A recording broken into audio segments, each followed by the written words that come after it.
realized that staying in India would put him and his mission at risk, so he decided to escape. On 17 January 1941, Bose made his legendary escape, which was both daring and secretive.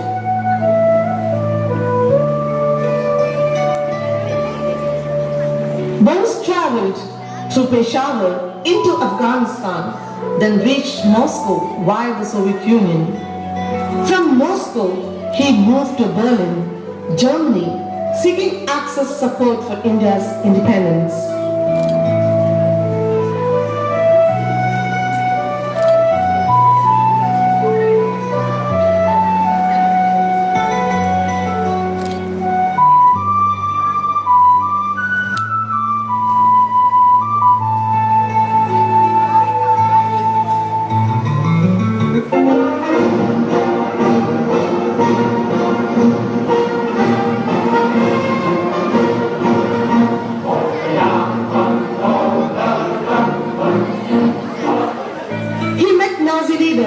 Including Adolf Hitler, to discuss a military alliance against the British.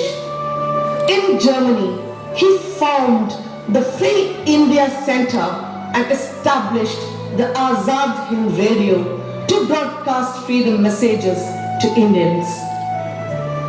Though Hitler could not make a promise of support, he suggested Bose to move to Japan and fight from East Asia. On asking a plane to fly from Germany to Japan, Hitler pointed that submarine would be a safer means. He arranged one for Bose, and Bose travelled 3 months under sea to finally reach Japan.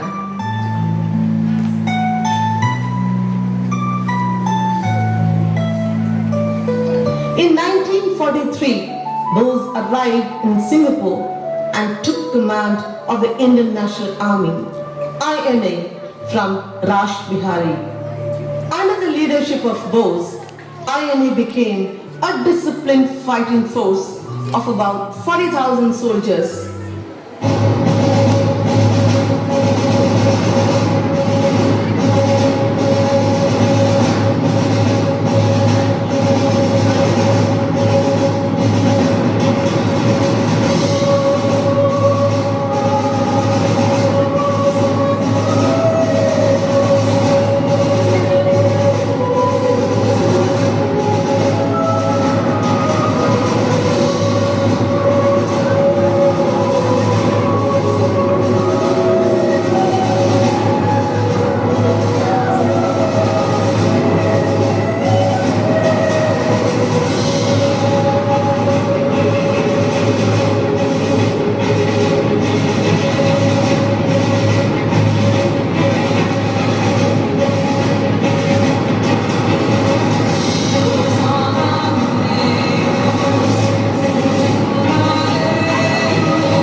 soldiers but sisters to be. He dreamt of an army where women stand tall to answer the Bharat Mata's call. Thus was born the Rani of Jhansi regiment, fierce and free, led by Lakshmi Sehgal. Who, other than Subhash Chandra Bose, could roar, "Give me blood, I'll give you freedom." A young woman, Neera Arya, heard that call and responded. In the small town of Khekra, Uttar Pradesh, a little girl named Neera was born into comfort and care. Her father, Mahavir Singh, a respected businessman, and her mother, Lakshmi Devi, filled her early days with warmth and security.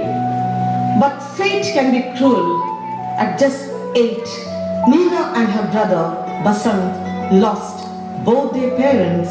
Their safe world shattered overnight. Yet, destiny had other plans for her.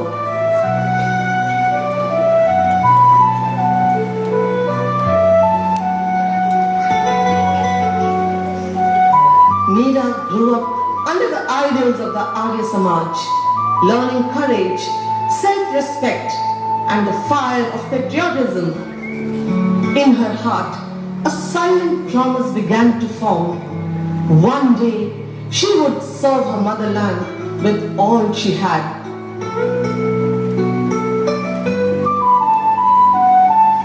Neera Arya, when grew, joined the Rani of Jhansi regiment, not as a follower, but as a lioness ready to guard her den.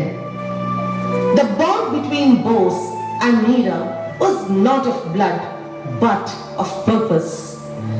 "Tum mujhe khoon do, main tumhe azadi dunga." These words echoed in her ears, and she walked silently into the enemy camps, giving her youth, her safety, and her very life, for she was the first woman spy of INA. Neera stood firm, her eyes carrying secrets, her hands ready to strike. Danger was her daily companion. With courier of secrets, with every letter carried, with every whisper exchanged, she risked the news. She walked into the enemy's camp as if belonged to her, and walked out as if she owned the road.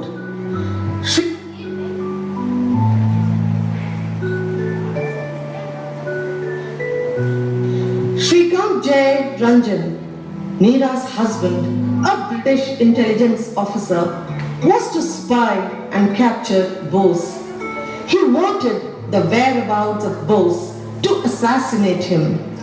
Realizing the threat to Subhash from her husband, Neera was on the guard.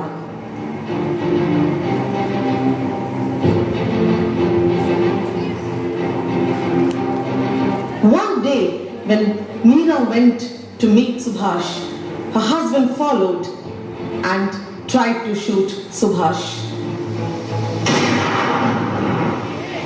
Fortunately, Subhash escaped the attempt, but his driver was killed.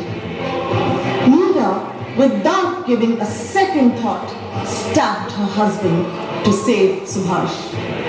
Neera's choice was not between love and duty, but between chains and freedom.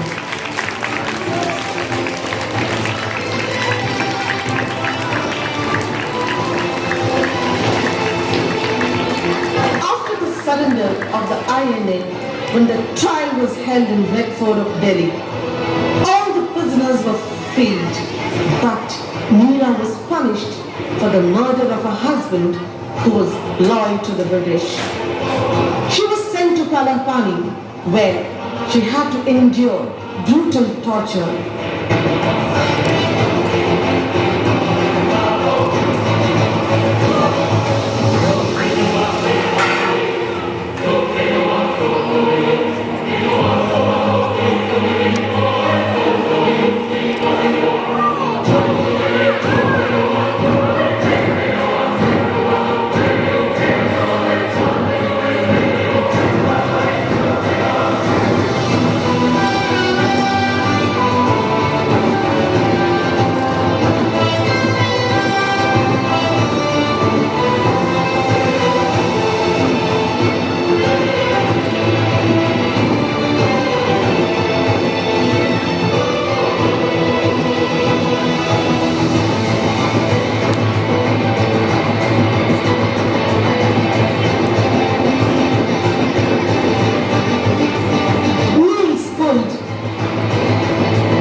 when she refused to give the whereabouts of Bose.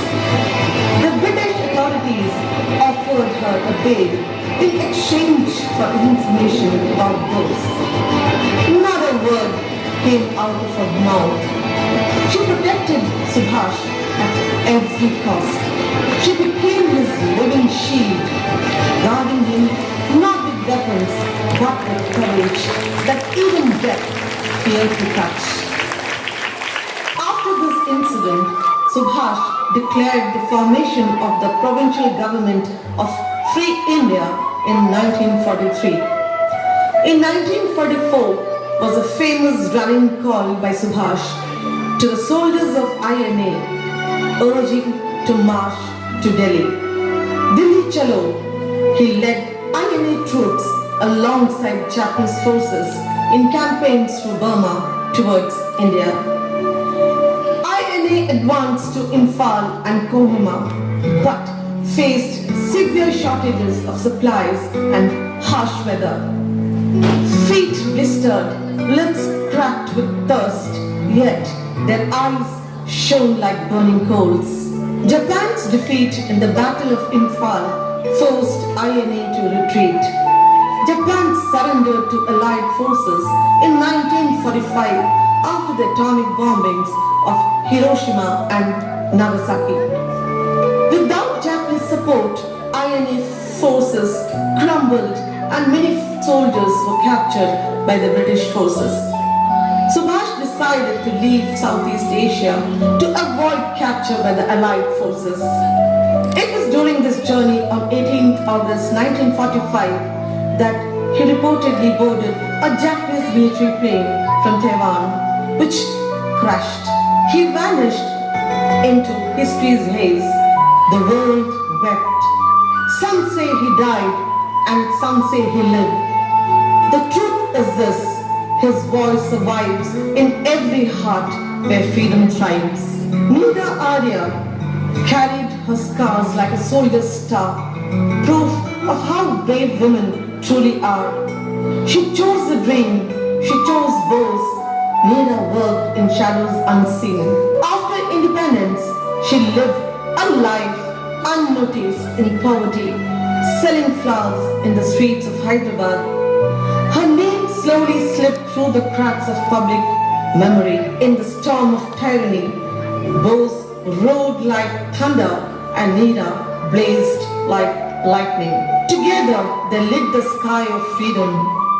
His courage led armies, her courage shielded him.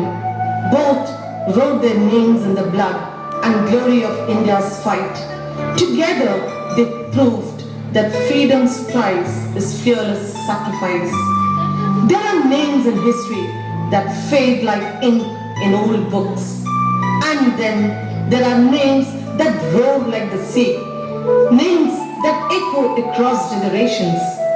Subhash Chandra Bose, son, scholar, soldier, leader, more than a man. His history is not just a chapter, it's a living inspiration which turned into torches lighting the path to independence. With veins of fire and hearts of steel, they built the bridge to freedom. Jai Hind!